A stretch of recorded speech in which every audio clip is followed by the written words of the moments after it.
Hello Virgo, thank you for joining me for your weekly forecast for week commencing the 24th of July.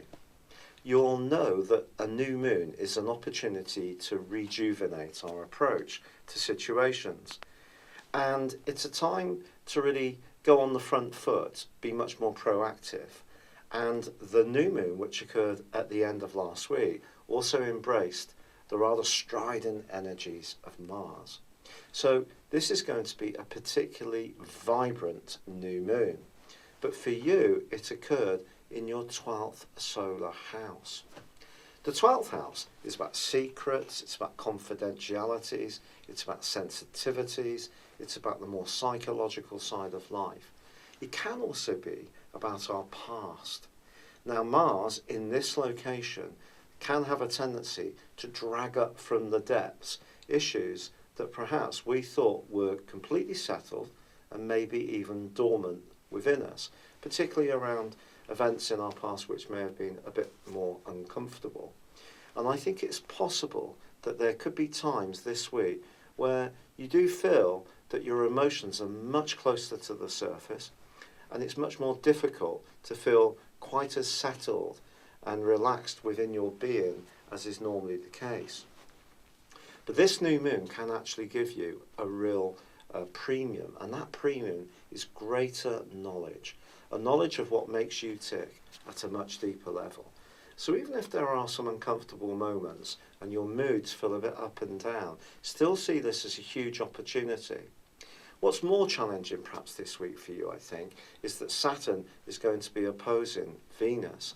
Now, Venus is in a very positive location for you in terms of building good relationships, and particularly when it comes to work.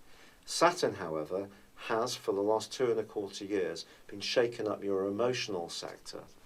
I think the opposition between the two suggests that if there's anything going on in your world to do with property, whether it's renting or buying, there could be some kind of blip or some kind of pause in the process, which proves to be a little bit trying. On the other hand, a relationship that's been going quite well can suddenly lose its luster. I think the thing to consider is that all the energy in your 12th house is really asking you to think very much about trust. If you don't have a sense of real trustfulness with anyone you're closely working with or involved with at a personal level, the feelings around that are going to be much more to the fore. The great news, however, Virgo, is that midweek, Mercury, your ruling planet, your guide, returns to your zodiac sign. And this is going to help you to be a bit more logical, to be much more in the moment. And also, if you have been planning things behind the scenes or doing some research, it can help you to get much more on the front foot.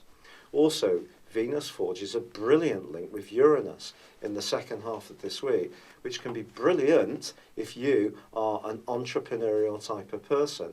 And there could be some kind of sudden situation that comes up which gives you a chance to take a step forwards, potentially financially too. At the very end of this week, however, there is a quarter moon in the sign of Scorpio. I think for you, it's going to be important to not let what other people say affect your peace of mind too much. So try to seal yourself up a little bit in a way which keeps a little bit of the more draining influences around you away from you, and really try to nurture yourself. But things are starting to go forwards in a much more dynamic way with Mercury's help, but I do feel that the more psychological side of a situation, or the trustfulness in your relationships, or issues of sincerity will need to be tackled this week at some point. It's been a real pleasure being with you. Thank you for joining me. Good luck, and goodbye for now. Hello, thank you so much for watching my video. I'd love you to join me at my Horoscope Ace app. You can find this at www.horoscope-ace.com. You can use it through Android, iOS, Apple, or Facebook. Check out your ascendant or your moon sign, or download your free birth chart. There's all your favourite videos, plus there are daily, weekly, monthly and yearly horoscopes for general, love, Chinese and Indian astrology. If your passion is tarot, there's my brilliant 3-card money or love tarot readings too. And it's all there at www.horoscope-ace.com. Thank you.